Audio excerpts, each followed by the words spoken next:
పవన్ కళ్యాణ్ ఉప్పాటి సముద్రం ఇంతలా మునిగిపోతుంటే ఏం చేస్తున్నాం? Pawan Kalyan OG cinema promotion చేసుకున్నాం. ఇలా నిన్నటి వరకు ప్రతి ఒక్కడు ఒక ఫోన్ పట్టుకోడు పవన్ కళ్యాణ్ తిట్టడం, ఫోన్ పట్టుకోవడం పవన్ కళ్యాణ్ తిట్టడం.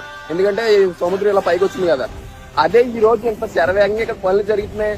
ఇంత రాత్రి మీద ఇంత రాళ్లు ఇంత వాళ్ళు ఎంతున్నారు, ఇది కనపడదు మీ కళ్ళకి. ఓన్లీ పవన్ కళ్యాణ్ ఏం జరిగినా ఒకేలా ఎక్కడ ఏం జరిగినా పవన్ కళ్యాణ్ మీద వేసేయడమే నెగిటివ్ గా. మానుకోండి ఇది. ఈ రోజు ఒక్క మీడియా అన్నా మాట్లాడుతుందా? ఇంత శరవేగంగా ఇక్కడ పనులు జరుగుతున్నాయి పిఠాపురంలో, ఇక్కడ ఉప్పాళ్ళు ఇంత మంచిగా వాల్ కడుతున్నారు, దీని గురించి ఎవడో మాట్లాడు. సముద్రం పైకి వచ్చేసింది పవన్ కళ్యాణ్ ఏం చేస్తున్నాం, అక్కడేమో చెట్లు రాలిపోయాయి పవన్ కళ్యాణ్ ఏం చేస్తున్నాం.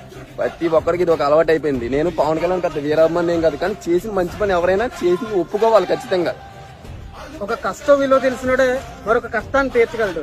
సో ఆయన ఈ రోజు డిప్యూటీ సీఎం అయ్యాడంటే కారణం ఏంటంటే ఒక కష్టం విలువ తెలిసినాడు కాబట్టి ఇంత వేగంగా ఈ పనులన్నీ త్వరగా చేయించగలిగాడు. ఒక ప్రకృతి చేసిన విధ్వంసానికి కూడా